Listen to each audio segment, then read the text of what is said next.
Ladies and gentlemen of the crypto space, we're live on a Monday, February 17th at 11:30 a.m.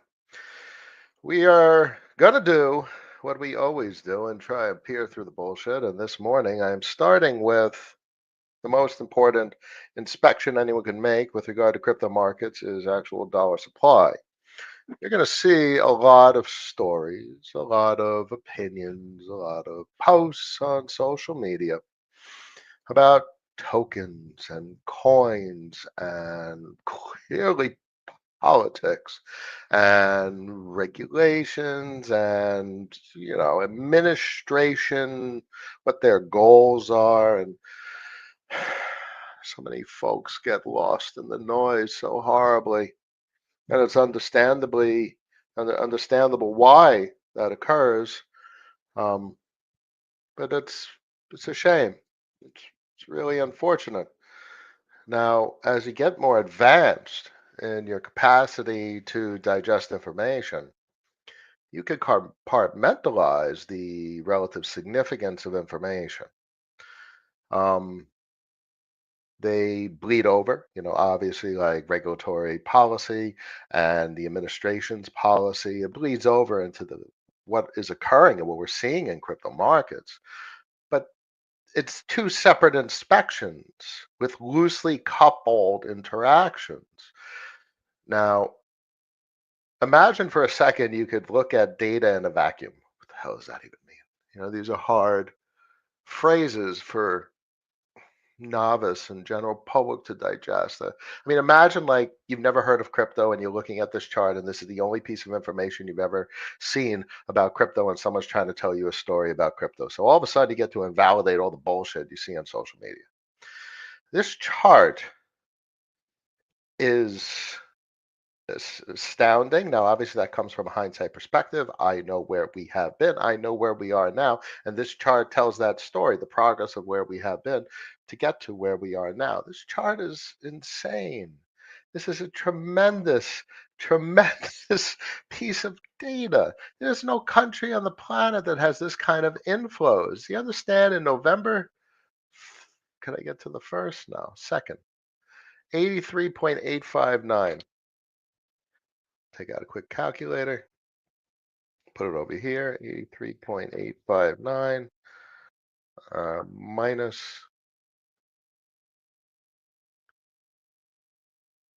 we're missing days. Damn. What's up with DeFi Llama? We got to get their cron jobs working again. 121,577.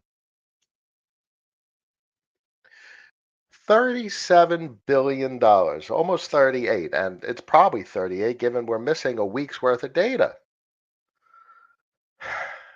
So 38, let's say round it to 38, give or take, and you're at 83 point, November 2nd, 859, 37, 37.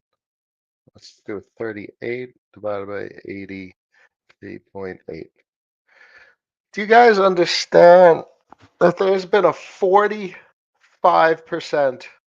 increase in the total amount of currency in this market since November of last year? That now, for folks that aren't aware, I look at the crypto space as an emerging market. And what is an emerging market? These are big phrases. I mean, I talk about this shit in terms of countries because a market is a place where financial activity occurs. And clearly, from a traditional, like the meat space, that's a country with people and stores and buildings and jobs and whatnot. Okay, there's great analogy, if not that is actually what's occurring here in crypto markets. You have storefronts, you have businesses, you have revenues, you have jobs. It's different. It's clearly nascent in many regards, but you have those fundamental components and those fundamental attributes and that kind of activity.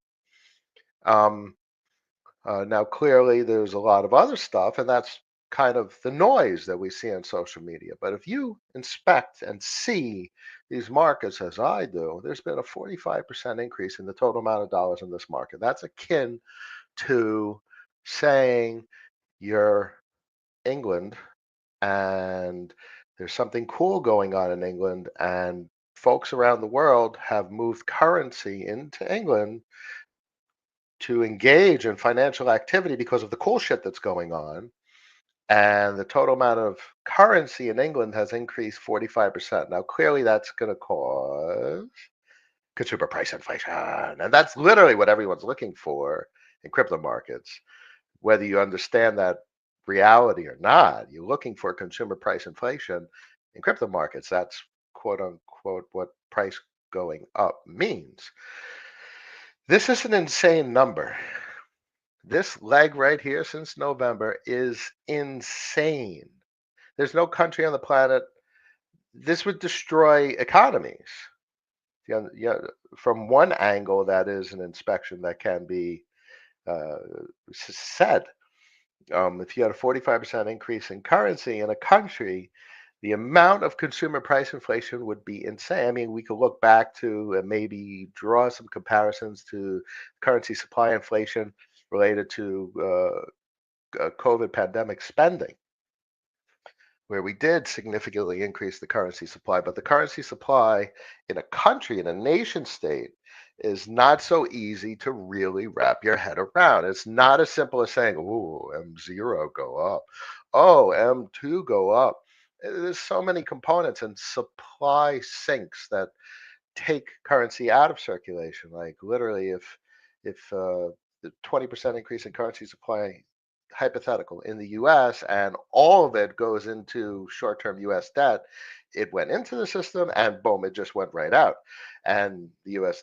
the debt was bought, it goes into the TGA, and then the TGA has to spend it. So there's a supply sink, fills an account, and then the account needs to spend it into supply, into circulation. So it's not as simple as that in meat space, but you can say in crypto markets it's a bit more simpler because you don't have these tremendous supply sinks like the stable coins, the dollar supply inspection in crypto markets. These currency units are in circulation. They're either doing something, they're providing liquidity, which is facilitating exchange and transactions, or they're being used to purchase things, which triggers consumer price inflation in the crypto markets.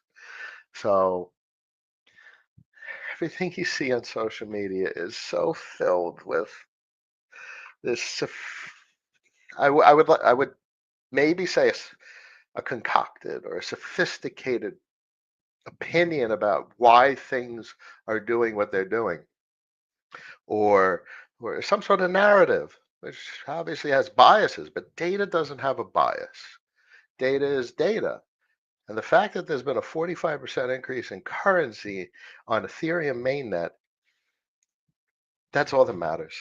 And that, for a person like me, is like, all right, cool. So fold that into the rest of my methodology. And it's like, all right, great. So now all it is a matter of time before these currency units do what we know they're going to do. What are the currency units doing here? Just sitting around, hanging out, saying hi, sitting in an LP. Eventually, when momentum kicks in and it drives, it is the precursor to consumer price inflation. 45% increase in currency supply, numbers go up over time as those currency units are used to acquire assets. It's a very, very simple equation. Now, it's getting more complicated to do this kind of inspection in crypto markets because we have now a market of markets. We have so many markets. How many chains are there? Now, the vast majority of them are noise. The vast majority. The chain is Ethereum mainnet, period. 121, and there's more because we're missing data.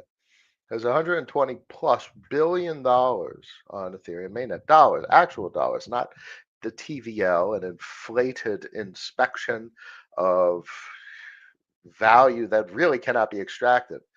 Because the total amount of value that can be extracted is literally the amount of dollars that exist. If 100% of everything on Ethereum mainnet was sold in a vacuum, be all worth $121 billion because that's the amount of dollars that can be bought. got to think in terms of currency units as being a purchase.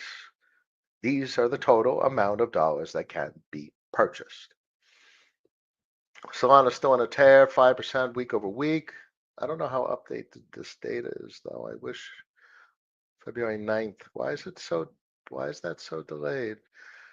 That's unfortunate. This is my go-to source for information.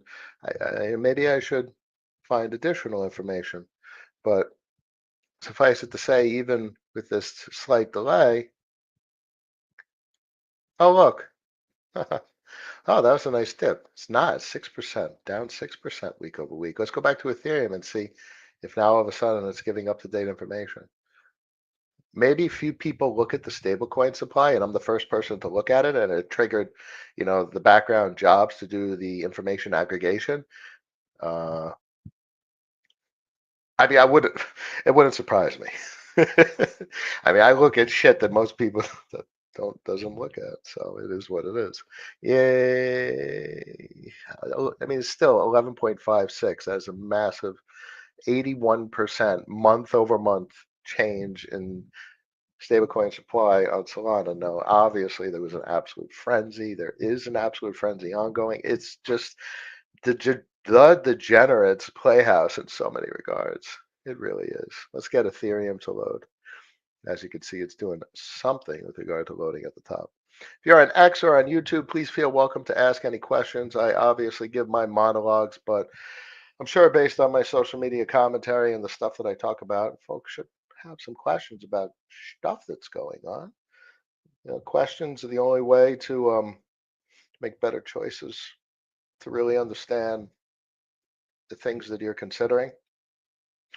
Um, and obviously, the things that I talk about a whole host of things that are quite meaningful, but got to ask questions. It's the only path forward. Come on, man, now load up. Okay. Ah, yeah, look at that. Okay. There's some up-to-date data. $123 billion, not 121. That's good to see updated data. All right, DeFi Llama coming in for the win. I appreciate those folks. This data is invaluable for having a real 10,000 foot view of everything and anything that matters. Look at that. $123 billion is insane. Let's go back to Solana and check in on the dip. Now, what does a dip mean when stablecoin supply dips? That's capital extraction.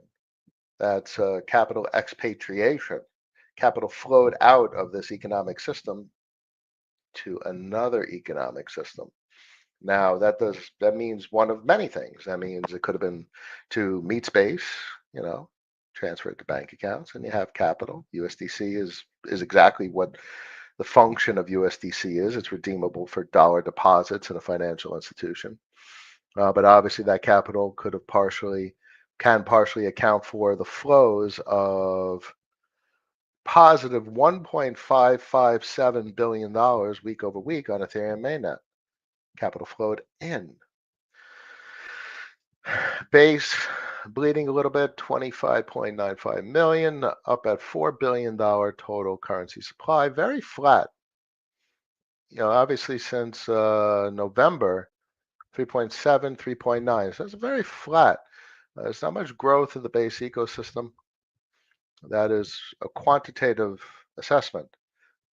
That's not an opinion.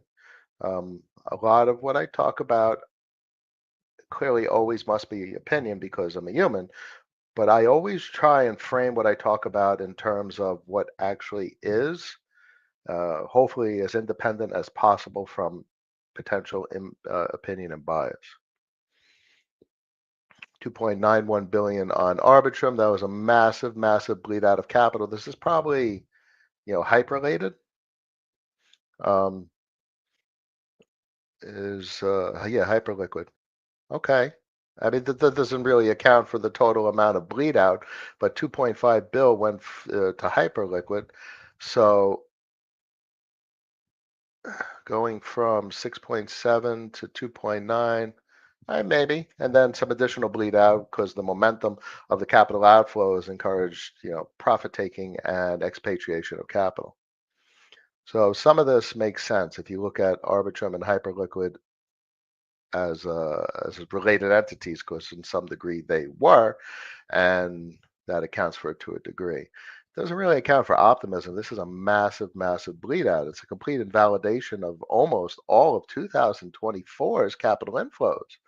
That's very unfortunate to see. 40% in a month over month inspection, $748 million. Not to say that that is a trivial amount of capital, $748 million. So I still have quite a high opinion of optimism mainnet and obviously the entire super chain narrative. But this is something that implies you're going to have lackluster price action. You're going to have consumer price deflation. You guys get that? The whole consumer prices. So a bull market is by definition the prices of cryptocurrencies inflating, which is akin to eggs inflating or milk inflating. It's all about supply demand balance. And it's very important to understand the talking points and the concepts that we relate to in our real world life in terms of how we understand these crypto markets, because it's all the same phenomena. Economics is economics is economics. And that gives you a better context. So when everyone's calling for a bull market, they're like, oh, I really want to see a shitload of consumer price inflation in these crypto markets. So just fun fact, talk about looking at things from a slightly different perspective. Let's see, Avalanche, flat, flat since November, flat, flat, flat. Do we have Sonic yet? We do have Sonic. Let's see if there's any interesting data. It's obviously so new. It's January, so but it's relatively flat. Fair amount of capital, $66 million is not nothing to write home about. It's something you write a little letter. Hey, mama, 66 mil on Sonic, so it's pretty interesting. Um, how about that? A little bit of euros, that's relatively trivial. Um, okay. I mean, Sonic, at least Shadow has been absolutely inflating on Sonic. Have you seen these numbers? This chart's insane. So this is taking the lead. It's overwhelmingly with regard to what is inflating the most and gaining the most attention and people engaging in the most activity on Shadow Exchange. Um, very popular, 41% inflation day over day. Um, let's go over to Dex Screener. You get a little bit of a better perspective. Over the last couple of days, there was one heck of a dip, but that ripped. We breached higher high. You can't really take anything away from a 5-minute chart, so don't think too much into it. But it is interesting that it did push the higher high. We'll see what it does. It's a microscopic entity. $9.8 million market cap is basically zero in the grand scheme of things. And for perspective, you really should think in terms of traditional financial institutions. What is a pink sheet? What is a micro cap, mid cap, large cap? This is an entity that is barely starting to exist from a market cap standpoint.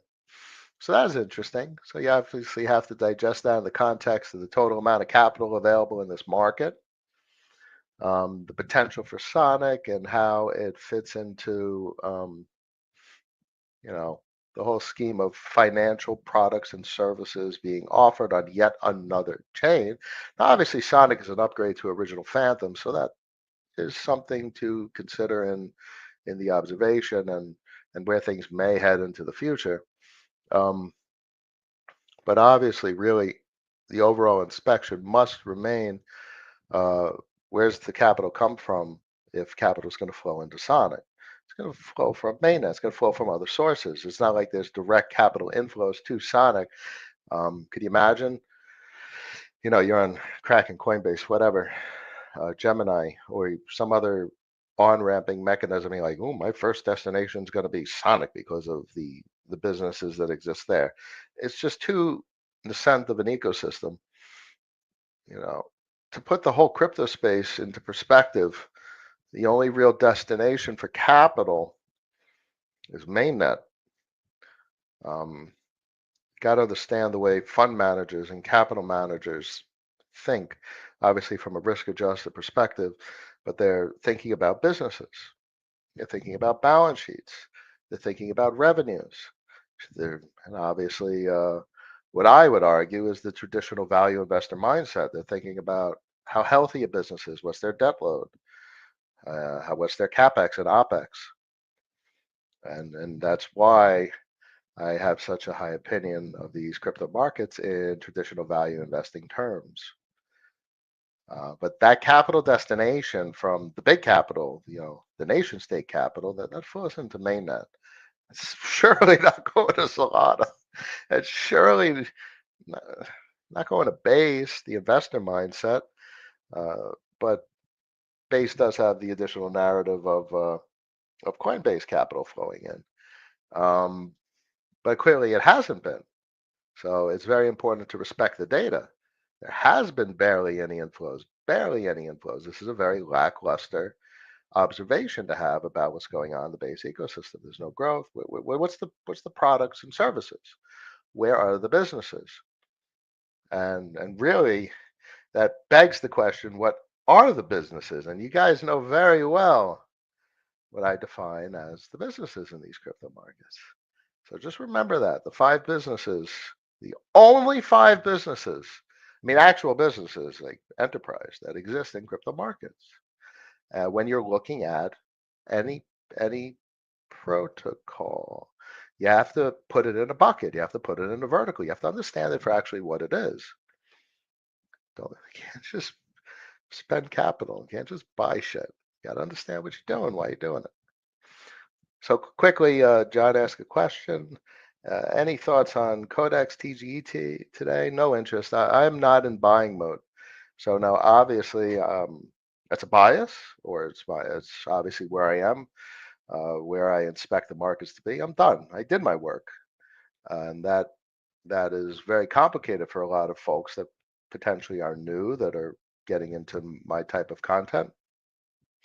But in my opinion, the the and I'll start with my opinion, that I could obviously always talk about what folks are thinking, especially folks that are trying to get in now. But my opinion is you should have been done in 24. Like done, like 80, 90% done with, positioning yourself. I mean, the lows were in November, really the end of October. And those were structural lows compared to where we are now. And now it's not the cheapest prices possible.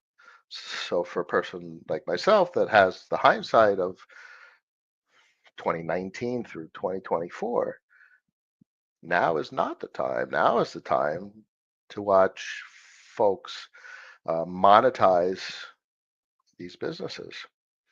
But John's talking about Codex. Codex is very interesting.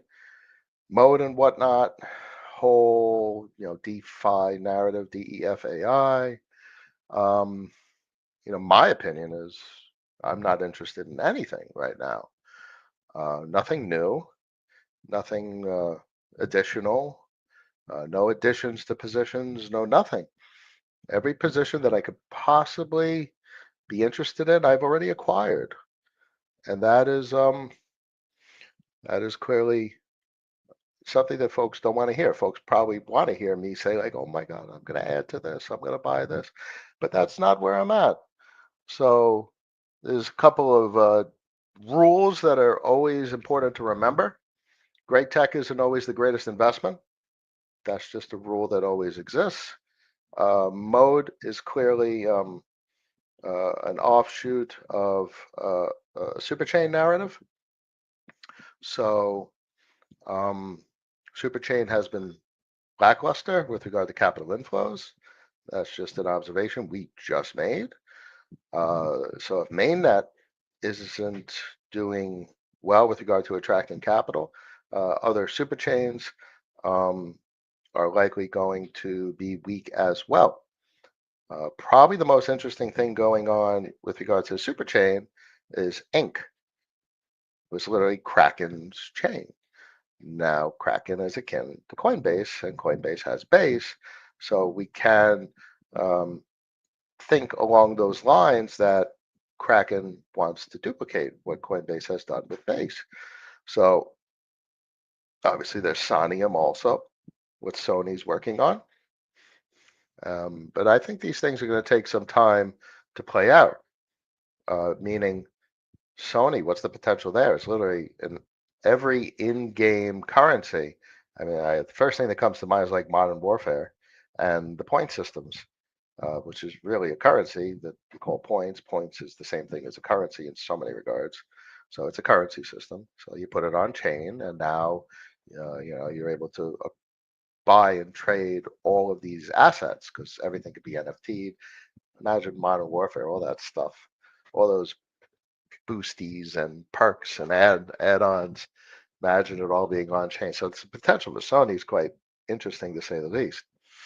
Inc. has been pushing everything the same way Base has been, meaning that type of base layer infrastructure. And Inc. obviously has Velodrome. So Coinbase Base has Aerodrome. Um, so that is quite interesting from an infrastructure perspective.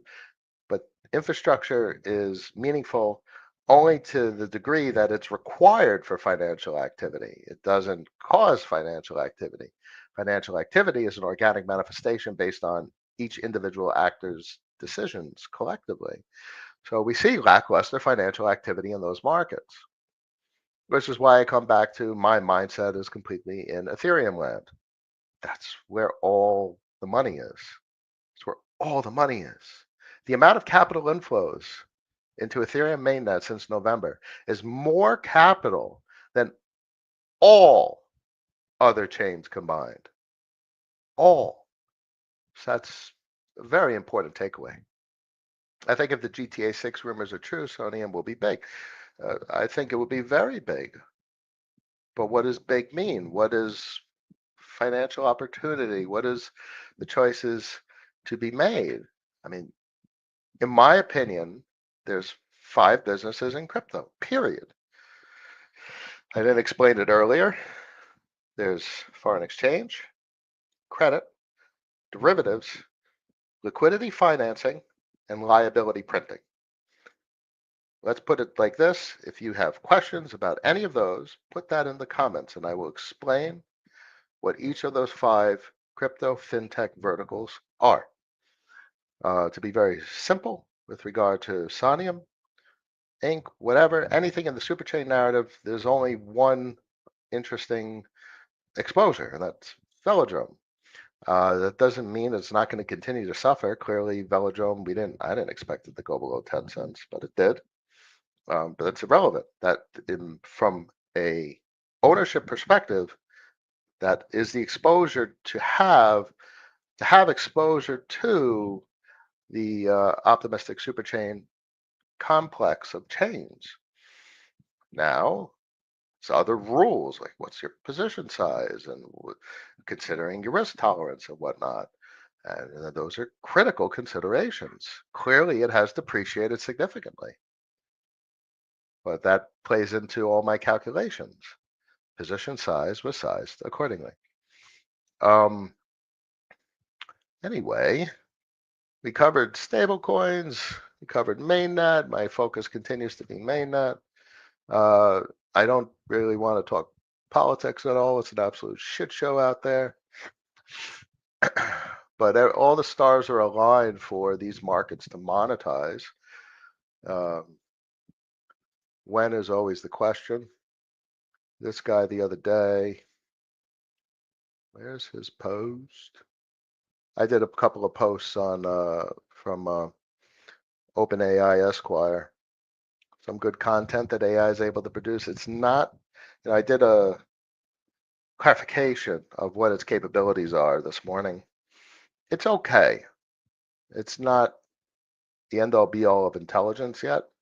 It's capable of understanding and writing a great deal of documentation, but it doesn't cover all bases. And that's expected and it's understandable. It just doesn't mean I can't share what OpenAI Esquire is thinking, because it has done a fair amount of work. But it's important to preface that there's a lot more that goes into the positions, the arguments that it has been making in these posts. Um, and these are overwhelmingly answerable and clarifiable. Um, but it requires a lot of content that I'm not going to really post on social media. But stuff that we talk about on Discord. I mean, all these topics are related to trust entities, and that is what we talk about very granularly. I mean, very granularly on Discord. It's just all the ins and outs of how these systems work, all the laws, all the statutes. We go through everything, federal, state. It just doesn't stop. And that's really what everyone's complaining about. That's what Musk is complaining about with regard to the tax code. It's absolutely disgusting. It's like there's 90 million words in the CFR. And when I hear him talk about that on social media, I'm like, okay, yeah, I know because I've been reading the frickin' CFRs. How do you digest the CFR? How do you read the statutes? How do you piece this spider's web of insanity together to form a coherent picture of what it all means? What can you do based on the rules that are offered? So hopefully to a degree, OpenAI Esquire explains that, just maybe a glimpse of it. But it's really just the tip of the iceberg of how insane this rabbit hole is. One of my favorite, well, here's the, not Otavio, yeah, Thomas. This is probably what's next on the radar with regard to liquidity in crypto markets. It's really the drawdown of the TGA, and that's what he's inspecting here. It's the drawdown, and then they got tax season, so they get refills, and then another drawdown. I don't know if TGA is not going to zero, but this is obviously just a gives you a bit of a path of where things are heading, barring them doing what they're gonna do, which is policy and adjust, and the debt ceiling. They'll uncap that, and clearly there's just tremendous political pressures. Like, why uncap the debt ceiling? Just cut it all. If you have a $2 trillion deficit, just cut 2 trillion. And now everyone's going to be freaking. Anyway, that's getting into politics. Um, Man, that'll freak everyone out. Hi, honey. Uh, on a call. I am certainly on a call, honey.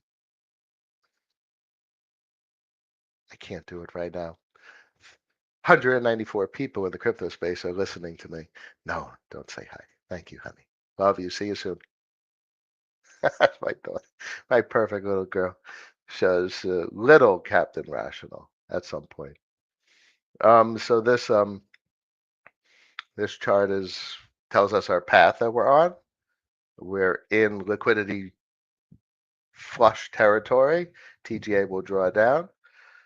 Um, they'll refill it. So I expect consumer price inflation in these crypto markets.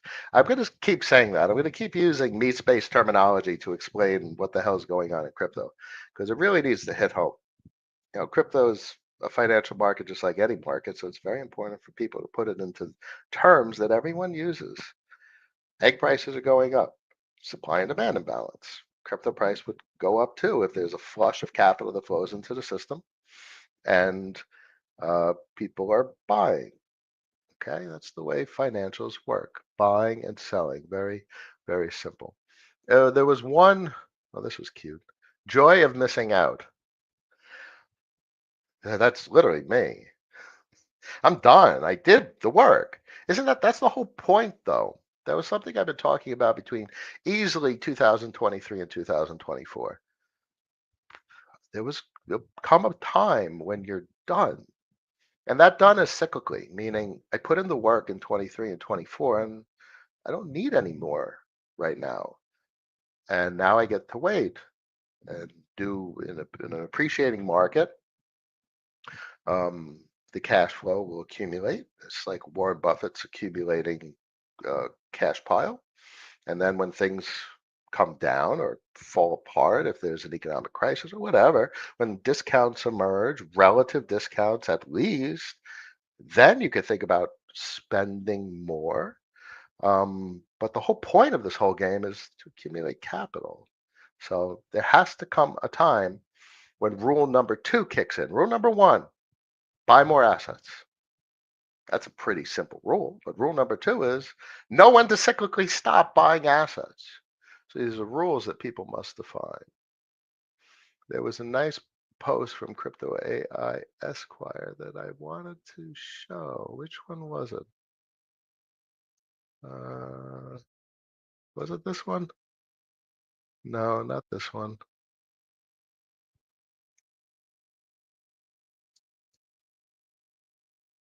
No, not this one. Yeah, this one was cool. This is, I was actually, it would take a fair amount of time for me to go through every 50 states. So take it for what it's worth, what AI is able to produce. This is written entirely by AI, but I give it its instructions. I give it its context. I give it its statute that I know for myself, Florida statute.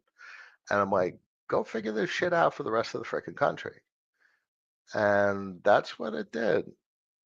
I asked it to find the statute, a comparable statute in every state in the nation. Um, so I'm was quite. This is probably the best output I've seen from AI on these topics. The more recent posts are not as cut and dry. So opinion is complicated. It's an argument. Opinion is always an argument, but statute is statute. Statute's the law. So I'm very curious, and I haven't gone through each and every one, and I don't really want to go through each and every one. I would expect them all to be potentially comparable to this beauty. I know that one. 738-401 4A1. Now imagine digging through the CFR to find, well, it's not really this. This isn't the CFR. It's a state statute, but state statute is pretty damn big unto itself. But imagine digging through state statute to find this particular rule. And that's basically how this article was made by AI. It's like find the rule in every other state that's comparable to 738-401 4A1. And that's in theory what it did. I know Idaho is pretty darn comparable. If you do, there's a couple of states that are very trust friendly, and Idaho happens to be one of them. Four, four. Money received. Money, money, money, money.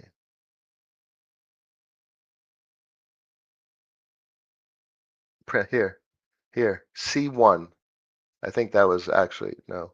So C1, a trustee shall allocate the following receipts from an entity to principal property other than money.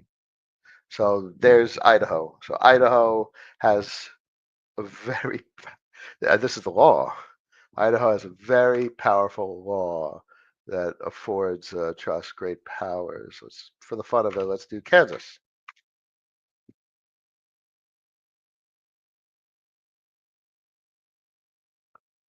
Well, that clearly is useless.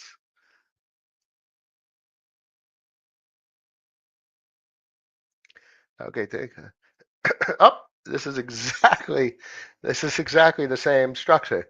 Trustee shall allocate the following receipts from an entity to principal property other than money. It's literally word for word, verbatim as Idaho and Florida. So I suspect that this particular law is pretty historic, and I think it probably got this stuff right. I did. As I said, I haven't gone through all the states, but I would be interested to see if New York, because New York is obviously in a whole nother world as compared to the rest of the country. New York and LA are like in different universes. So I'm curious.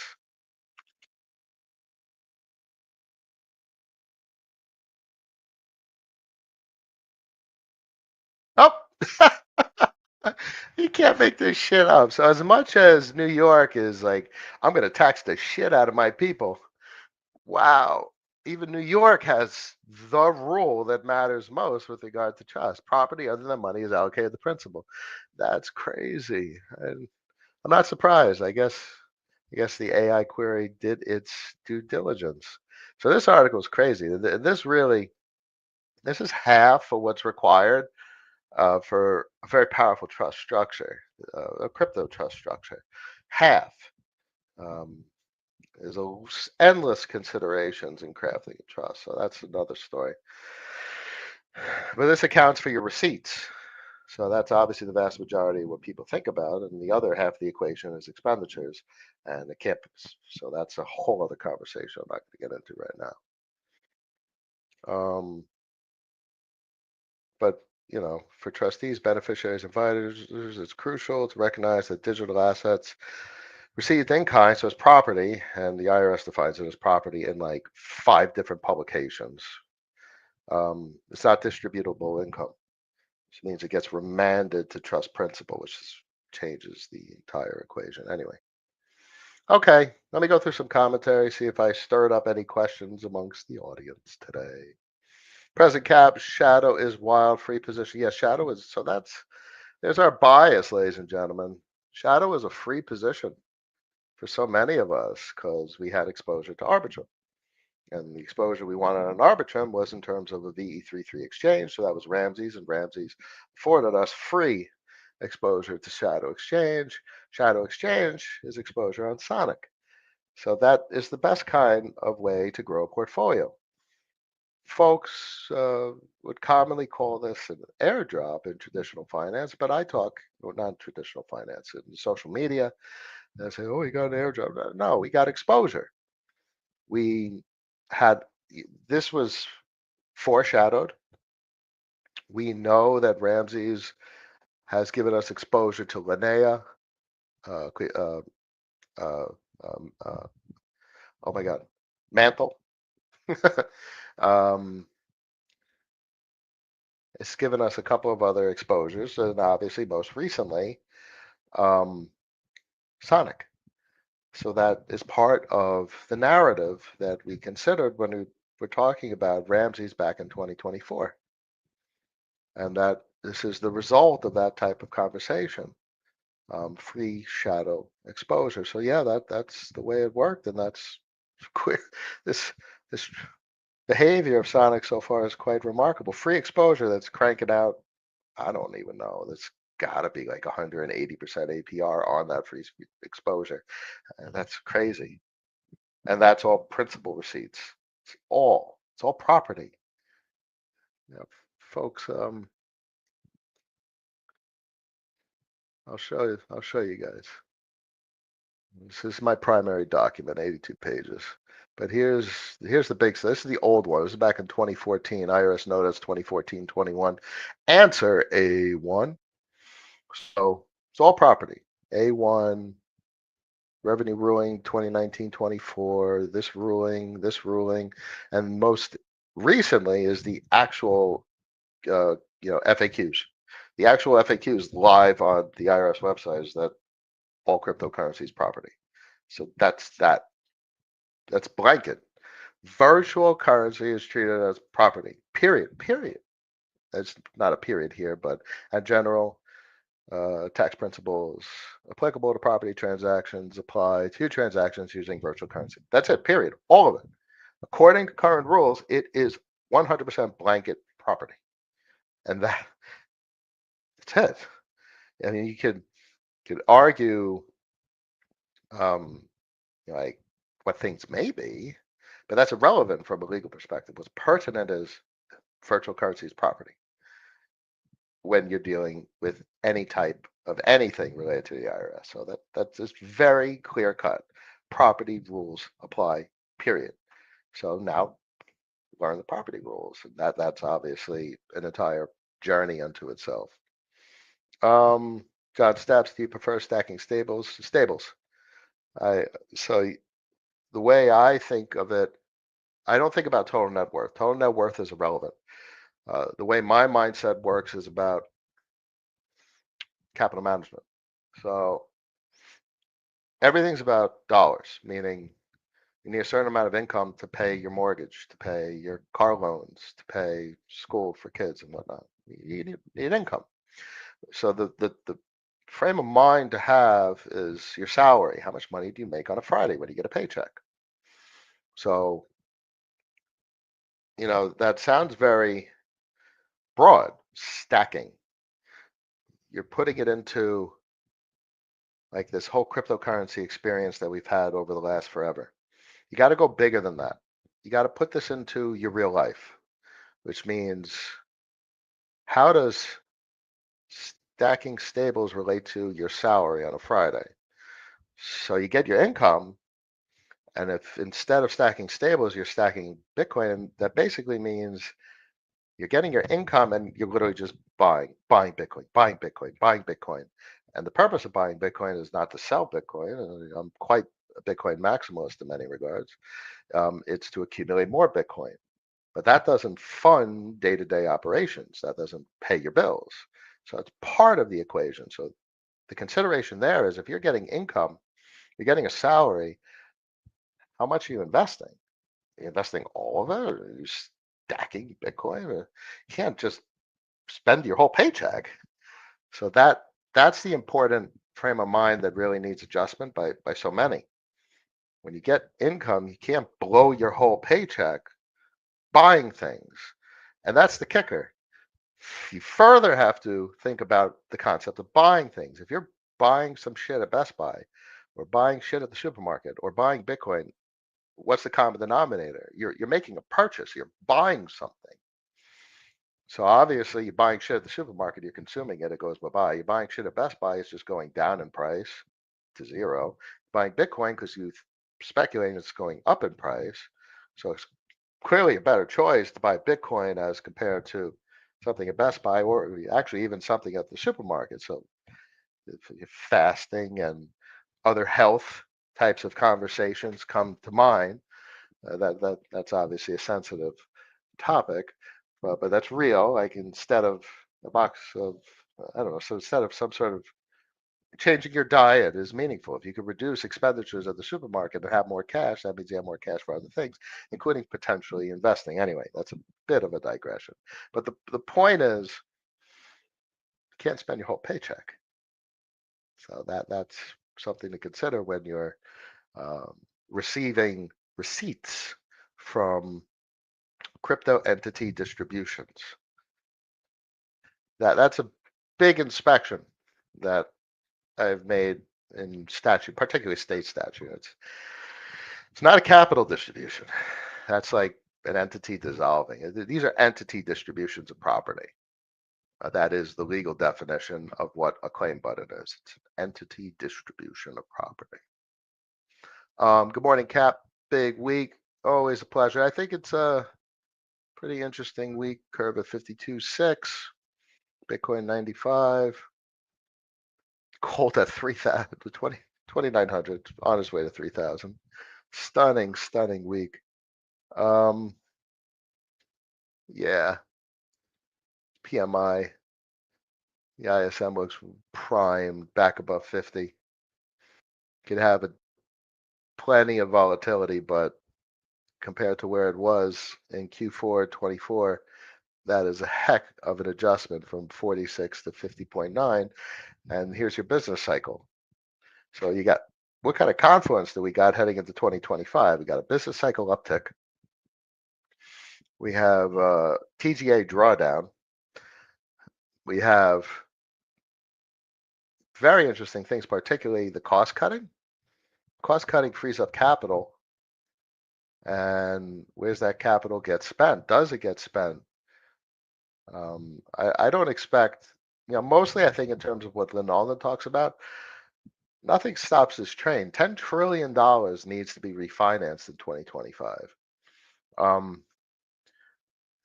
You can't pay for that without uncapping the debt ceiling. So there's no balancing. You balance the budget to a degree with regard to deficit spending, but you're going to have to uncap the debt ceiling to refinance the debt because that's how fucked they got the system, that they have to actually issue more debt to pay off the debt. Jesus.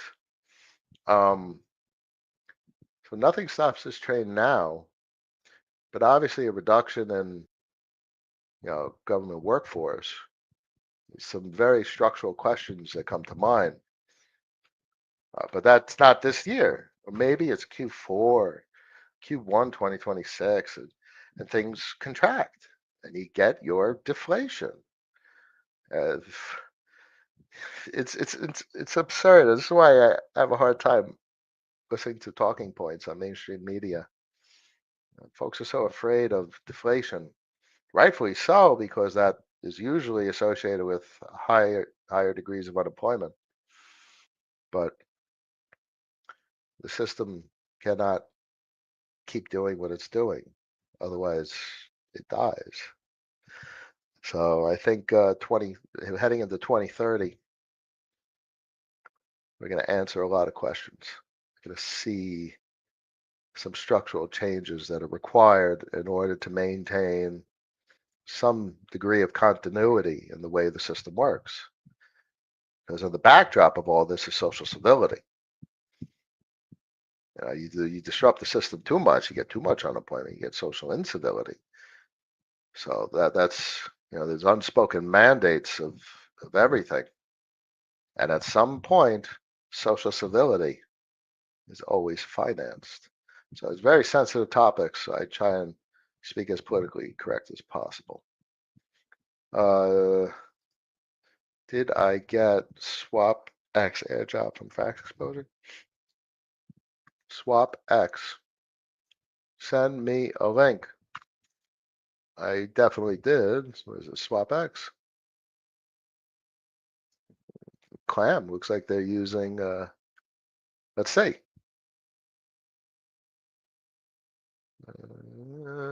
Let's see.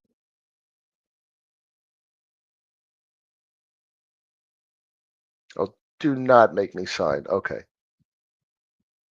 More? Airdrop? Oh my God. Separate website? Yeah, a little something. 363. Okay. Thank you, Anderson. There's no way this is going to be anything as interesting as what Shadow has become. Shadow is the largest airdrop I've ever seen. We'll see what this is. I don't know. 30 cents, so that's what, $100? So no. You know what I do when I see something like this? I'm like, all right, thank you very much. Thank you for playing. No interest. It is what it is. Um, Anything else to cover for today? I don't know. I've been trying to dig back into 4.0. 4.0 is pretty cool. I've heard they got some upgrades. I've kind of abandoned Llama work for the time being, local LLMs. Corporate open AI it's a corporate product, meaning you got teams of engineers doing the Python work that I don't have the time for. So it's an overwhelmingly functional product. Whereas anything that I build, I don't have the time to make a commercial grade product. Just I'm employed, I work, so it is what it is. So as much as it's fun to understand how they're building their systems, um, it's not really something that I have time to further engage with. Anything else? If you're on X or on YouTube, please feel welcome to ask any comments or questions. We're coming towards the end of the stream. I'm more than happy to answer anything that's on your mind today. Go look at volumes real quick.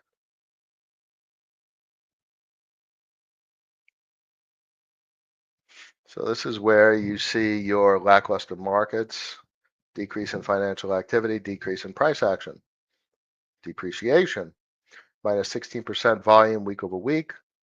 Solana obviously still outpacing Ethereum mainnet, but we'll flip over to mainnet because that's more important and more meaningful than any of the financial activity on Solana. $1.125 billion per week. Now, you could put this into a variety of contexts, given that this is a market. So basically a market, a microscopic market of zero in the grand scheme of things.